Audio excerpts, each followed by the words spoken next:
अगर इन्होंने सारे मंदिर तड़वा दिए और ये क्रूर थे मंदिर पर आक्रमण करया करते, आप लोगों से पूछना चाहता हूं, इस वक्त जब मुगल खत्म हुए 1857 में, हिंदुस्तान के मंदिरों के अकॉर्डिंग मस्जिदें 5% हैं।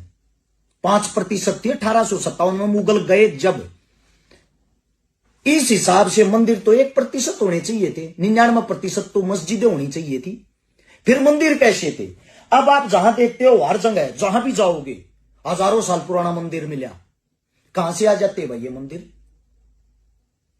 उन्होंने तोड़ दिए मंदिरों को, और वे इतने क्रूर आदमी थे, वे हिंदुओं पे अत्याचार कर रहे थे। आप लोगों से पूछना चाहता हूं, फिर ये मंदिर कहां से मिलते इतने पुराने? औरंगजेब के बारे में आप लोगों का क्या कहना है?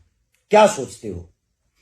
औरंगजेब एक क्रूर शासक था या औरंगजेब एक अच्छा शासक था?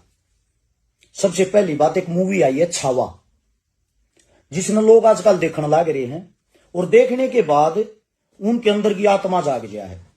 उनको लगता जो मुगल थे उन्होंने हमारे साथ बहुत बड़ा जुर्म कर दिया। जो औरंगजेब था वो बहुत ही क्रूर था, बहुत ही खतरनाक था, हिंदुओं के लिए एकदम से खतरनाक था। पहले तो इस व्हाट्सएप के ज्ञान तय, फिर इस मूवी के ज्ञान से बाहर निकलो। वह फिल्म है, उन फिल्मा तो पहले तो बाहर लेकर आया करो, थोड़ा पढ़ा करो, सच्चाई जानने की कोशिश करो। खाली गूगल में जिंदगी मत जियो। आप लोगों से एक बात पूछना चाहता हूं, मेरे पास की एक बात समझ में नहीं आई। मुगल जब इतने बुरे थे, उन्होंने 331 साल देश के अंदर राज कैसे किया? 1526 में बाबर एम्पायर आया था, बाबर मुगल शासक सबसे पहला।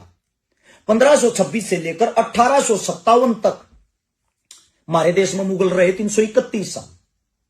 मैं आप लोगों से पूछना चाहता हूं, उन्होंने अगर जबरन वे धर्म परिवर्तन कराते, अगर वे हिंदुओं को काटते या हिंदुओं के लिए बुरे थे, इस देश की आबादी इस वक्त 140 करोड़ है, जिसके अंदर मुसलमान टोटल 25 करोड़ हैं। 100 करोड़ कौन है? हिंदू। जब इतने क्रूर थे वो, सोचने की बात है 100 करोड़ हिंदू कैसे हो गए फिर?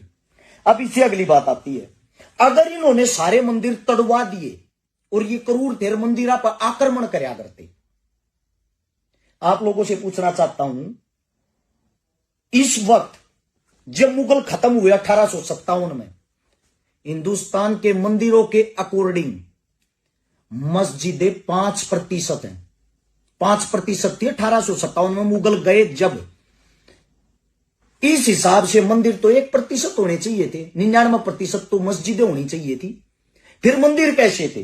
अब आप जहां देखते हो हर जगह जहां भी जाओगे हजारों साल पुराना मंदिर मिला। कहां से आ जाते भाई ये मंदिर?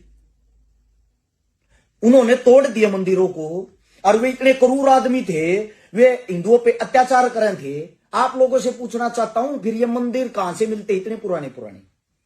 इस वीडियो को गौर से सुनना और समझना और फिर जानना। सबसे पहली बात, इब्राहिम लिंकन ने कहा था खुद, दुनिया को लंबे समय तक मूर्ख नहीं बनाया जा सकता, लेकिन धर्म एक ऐसा क्षेत्र है, ऐसा रास्ता है, जहां लोग पीढ़ी दर पीढ़ी जिंदगी भर मूर्ख बने रह सकते हैं। इस धर्म से बाहर निकल कर, हिंदू मुसलमान से बाहर निकल कर आज एक बात को जानना। सबसे पहले तो यह जानो औरंगजेब था कौन। आप लोगों को बता देता हूं, औरंगजेब की 3 तो पत्नियां थी, नवाबाई, उदयपुरी, दिलराशा बानो, जिनमें से 2 पत्नियां हिंदू थी। और जो इनकी पत्नी थी उदयपुरी, हिंदू पत्नी, सबसे ज्यादा प्यार करता था उससे, हिंदू पत्नी से। और उदयपुरी कसम खाती थी कि मैं राजा जी आपके साथ ही सती होंगी। जो 2 हिंदू पत्नियां थी वो हिंदू धर्म को ही मानती थी। उनको जबरदस्ती मुसलमान क्यों नहीं बनाया? जो इसके घर में रह के इसकी स्वयं की पत्नियां थी।